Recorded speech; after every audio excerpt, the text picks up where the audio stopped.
So as we begin today with Caesar, the campaign for Gaul, the conquest of Gaul, let's turn in our books over to where we left off last week. And the Helvetii, the tribe in Switzerland, were told they could not pass through this Roman province of the, it's just called Provincia. And if you remember, they did anyway. They went ahead and passed through, and the Romans opposed them and drove them back with volleys of missiles. And so the Romans had actually fortified the Rhone River and prevented the Helvetii to cross the Rhone to the south. So they fortified, and they had a wall and trench. And of course, the Roman word for trench is fosse. So they had what they call a mere and fosse they had a mere fosque, which means, K means and, so a wall and trench. And they did this a number of miles along the border. In fact, it was about 18 miles between the Jura Mountains and Lake Geneva.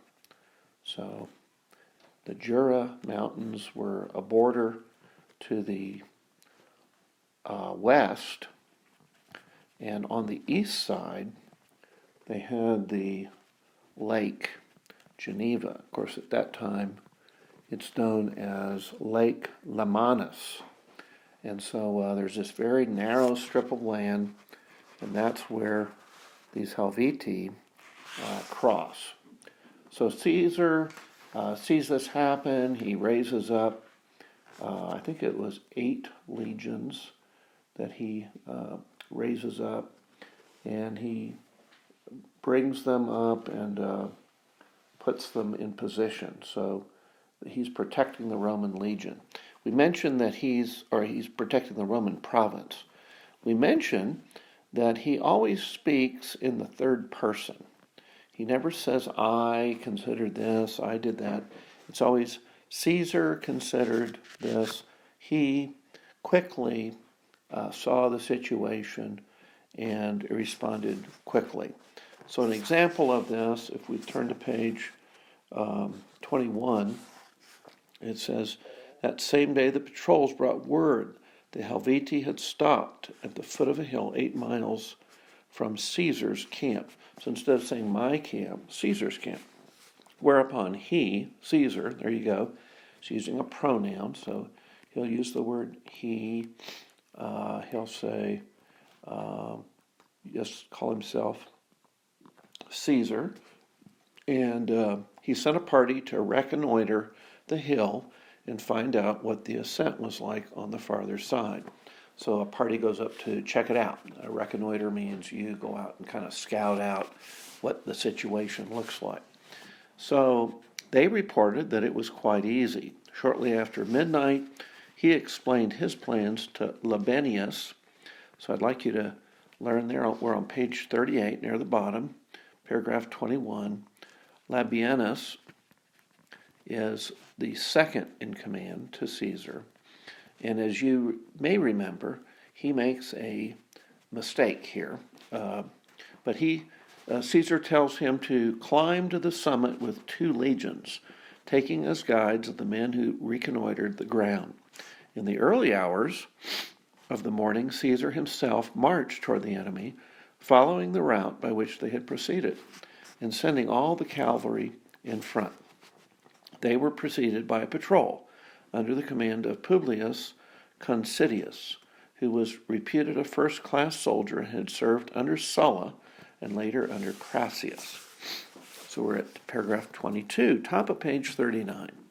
At daybreak, Labienus was actually in possession of the summit, while Caesar was not more than 1.5 miles from the enemy's camp. And he learned afterwards from prisoners that neither his own approach nor that of Labienus had been observed. But suddenly Considius galloped up and said that the hill Labienus had been sent to occupy was held by the enemy. He knew this, he said, because he recognized their Gallic arms and the crests of their helmets. Accordingly, Caesar withdrew to a hill close by and formed his line of battle. So notice, you see Caesar considering this. He shows wisdom. He positions himself in a defensive posture, and he's on a hill. So here we see this on paragraph number 22. So he shows wisdom. He shows good sense, good tactics in a possible attack right here. So Labienus had been instructed not to engage until Caesar's force was seen close to the enemy's camp, so that they might be attacked on all sides at once. After occupying the hill, therefore, he was waiting for Caesar to appear without offering battle. It was only quite late in the day that Caesar learned the truth from his patrols, that it was the Romans who were in possession of the hill, that the Helvetii had moved camp, and that Considius had lost his head, and reported that he had seen what was not there to be seen. During the day, Caesar followed the enemy at the usual interval, and he pitched his camp 3 miles from theirs. So we're paragraph 23. Next day, as the distribution of rations was due in 2 days' time, and he was only 17 miles from Bibracte, by far the largest and richest town of the Aedui, he thought it advisable to secure his food supply, and therefore diverged from the route that the Helvetii was following and marched toward the town. His movements were reported to the enemy by some runaway slaves of Lucius Aemilius, the commander of Caesar's Gallic cavalry. The Helvetii probably thought that we were breaking contract with them out of fear, especially as we had declined an engagement the day before, although we had the advantage of position. Or it may be that they were confident of being able to cut us off from access to supplies. In any case, they changed their plan, altered the direction of their march, and began to hang upon our rear and harass it. Now, so Caesar has this very large number of people he's trying to control so they don't go looting and pillaging and fighting as they make this migration. And so he's now, he's positioning himself, so he's trying to give them the message. They need to keep moving and watch themselves. So let's go to paragraph 24. Observing this, Caesar withdrew to a hill close at hand and sent his cavalry to meet the enemy's attack. In the meantime, he formed up his 4 veteran legions in 3 lines halfway up the hill and posted the 2 recently levied in Italy on the summit with all the auxiliaries, so that the whole of the hillside above him was occupied with troops. The baggage and packs he ordered to be collected in one place, and defense works to be dug around them by the veterans posted in the top line. The Helvetii, who were following us with the whole of their transport, now parked it all together, and after repulsing our cavalry with a battle line drawn up in very close order, formed a phalanx and climbed toward our first line. So here we see in number 24, paragraph 24, the Helvetii form this interesting battle formation called a phalanx. And you might recognize that because that's what Alexander used in his campaigns. And Alexander, basically, it's a mass of infantry, and the front lines have very long spears. And so they just bristle with spears. And so it's also a unit that is that can be moved ahead, moved to the side. So there is some mobility to the unit. It's not just this one mass group of soldiers or warriors. So this is a kind of a traditional idea. It's a phalanx. Let's look what Caesar does here. So it mentions Caesar had all the horses, starting with his own, sent away out of sight, so that everyone might stand in equal danger, and no one have a chance of flight. Then he addressed his men, and he joined battle. By throwing down spears from their commanding position, the troops easily broke the enemy's phalanx, and then drew their swords and charged. The Gauls were much hampered in battle because a single spear often pierced more than one of their overlapping shields and pinned them together.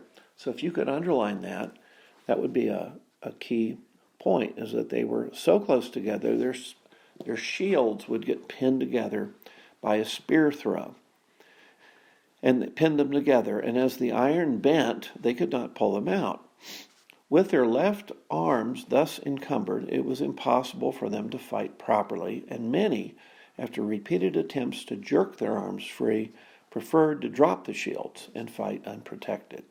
At length, exhausted by wounds, they began to fall back toward a hill about a mile away. They had gained the hill, and our men were approaching to dislodge them, when 15,000 Boii and Tulengi, who had protected the rear of their column, suddenly marched up, attacked us on the right flank, and surrounded us. Now, so here's this big surprise. Let's see how Caesar handles that.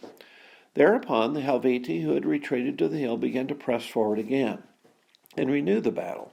We changed front and advanced in two divisions, the first and second lines to oppose the Helvetii, whom we'd already once defeated and driven back, and the third to withstand the newly arrived troops. So notice, Caesar has this under control. He divides his force. They shift fronts, and now they're fighting two groups of the enemy. So he just shifts his lines, and you get the idea that, this is not a panicky situation, even though they're surrounded, and they're surrounded by 15,000 of these Boii and Tulengi. So now Caesar, has a good number of troops there as well.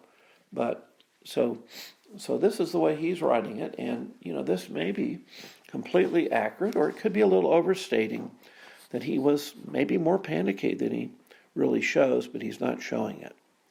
So let's make a note that are on number 25, that Caesar coolly and calmly shifts his front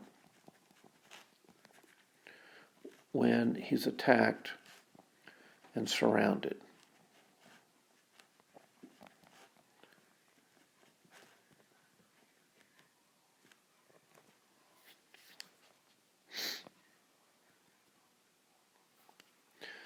This double battle was long and fiercely fought. When they could no longer sustain the Roman charges, the Helvetii resumed their retreat up the hill, while the Boii and Tulengi retired to the lager, where the baggage was stacked, to continue the struggle. For throughout this battle, which lasted from midday till evening, not a single man of them was seen in flight. At the lager, fighting actually continued until late at night, for the enemy had made a barricade of the wagons and rained down missiles on all who approached.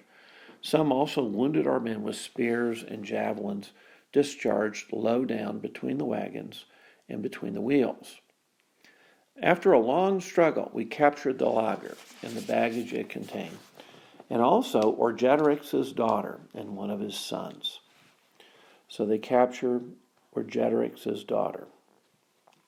About 130,000 Helvetii who survived the battle watched without halting all that night, and arrived after 3 days in the country of the Lingones. So the Lingones, I was looking for them on the map, and I believe that the Lingones are just over. They don't show it on the map, but I think it's near that town called Vichy. So if you see Babrakti and Vichy, which is the modern city, it's just kind of straight west from Genoa. And so I believe that's where they are. We had not been able to pursue immediately because we spent these days in attending to the wounded and burying the dead. But Caesar, there's that third person again, sent a letter and a message to the Legiones, warning them not to supply the Helvetii with grain or aid them any way, on pain of being treated as enemies. And 3 days later, he started in pursuit with the whole army. Now, what you're going to see is that Caesar is going to wear these guys down, and this is going to be the end of the Helvetii, of this campaign anyway. 27. The Helvetii were compelled by all kinds of supplies to send envoys offering surrender. These met Caesar on the march, prostrated themselves before him, and with tears of supplication besought him to grant them peace. Caesar commanded that the Helvetii should stay where they were until he arrived. They obeyed, and on reaching the place he required them to give hostages and to surrender their arms and the slaves who'd been deserted to them. While these were being searched for and collected, 6,000 men of the clan known as the Verbigeni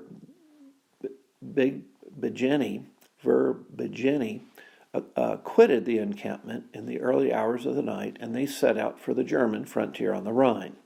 Either they were afraid they would be massacred when once they'd given up their arms, or they had hoped to escape punishment altogether, thinking they could get away unobserved in such a large crowd of prisoners, and that the Romans might never learn of their departure.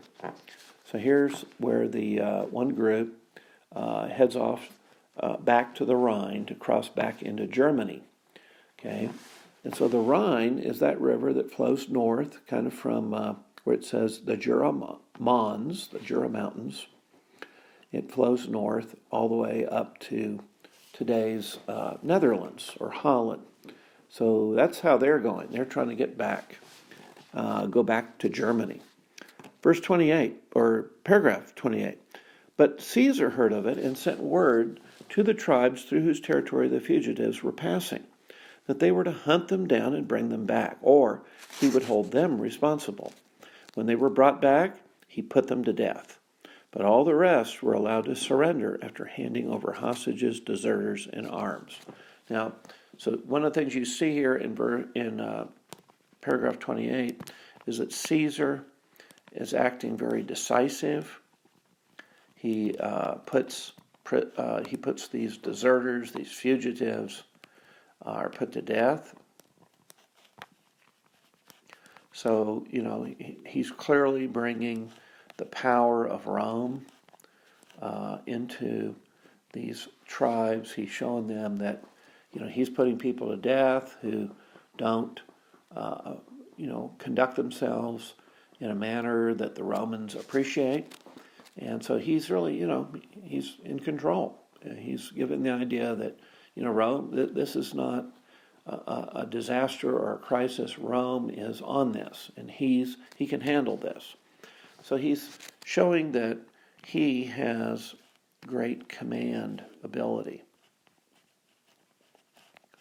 And so remember now, he's writing this book at the end of the Gallic campaign against the Gauls, and he's showing that he's, farsighted. He's a commander. He understands these barbarians, and he's defending the Roman Empire, the frontier of the Roman Empire. Let's continue. We're about maybe 8 lines from the bottom of page 41. We're in paragraph 28. The Helvetii, together with the Tulengi, the Latovici, and the Uraki, were bidden to return to their own country, and as all their produce was gone, so that they had nothing at home to live on, Caesar directed the Allobroges to supply them with grain, and ordered the Helvetii themselves to rebuild the towns and villages they had burnt. So here's the summary thing is that they are going to have to go back to the towns that they'd burnt and go back to that area and not crowd south or to the west on a migration. Okay? Now look why. His chief reason for doing this was that he did not want the country that they had abandoned to remain uninhabited, lest the Germans across the Rhine might be induced by its fertility to migrate into Switzerland. So that's his big fear. He does not want the Germans to come down into, crowd south into this vacated land. So let's make a point there in this paragraph to comment that his concern, Caesar's concern, was to return the Helvetii to their land before occupied. And the real big reason is here to prevent the Germans from crossing the Rhine and moving south. So if I can spell crossing here, from crossing the Rhine and moving south.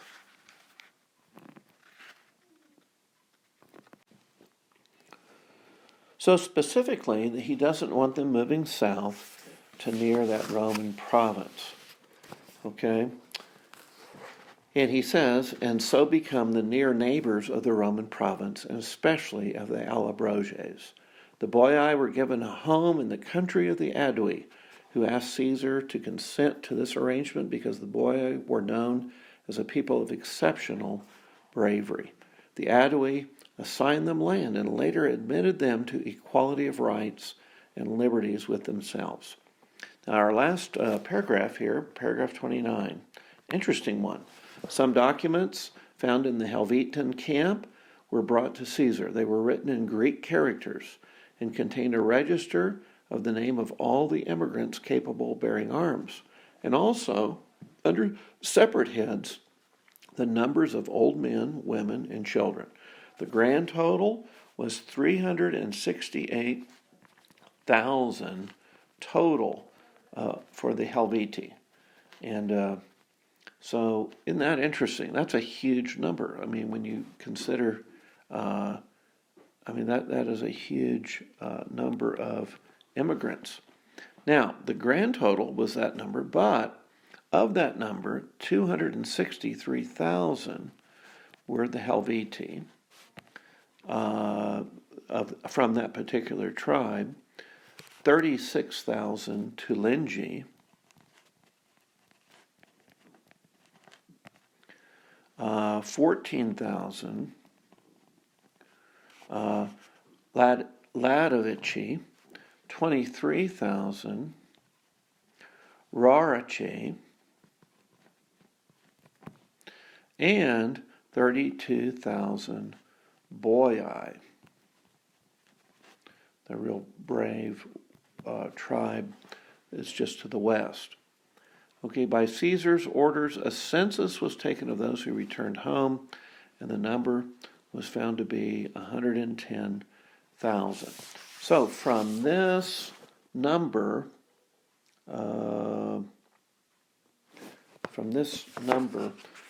Caesar is able to get 110,000 to return home. 110,000 returned to what we have today, Switzerland, or back to their home areas. So about a third, a little bit less than a third. The others, he doesn't say what happened. Now, obviously, some were killed in these battles, but it might have been that some just escaped off to the side. It could be that his numbers were off, that his way of counting was off. So what I'd like you to realize is you don't need to know all of these little terms or numbers, but to understand the size of this migration. This is really a large migration to have 110 that returned to the home. So I'd like you to just kind of study your map.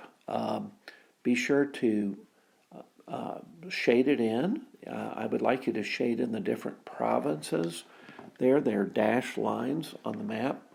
And be sure to learn these major facts of the Gaul, the tribes of Gaul, which is today's France. And so next week, what we'll do is we'll take some time to look in the next section. There's a couple very famous sections in the book. One is the invasion of England, and the other is the conquering Vercingetorix and the siege of Alesia. So those are pretty famous events. Thank you, and you guys have a great week ahead. Be sure to paraphrase your notes for history. Thanks. Bye-bye. Enjoy your Easter break. Amen.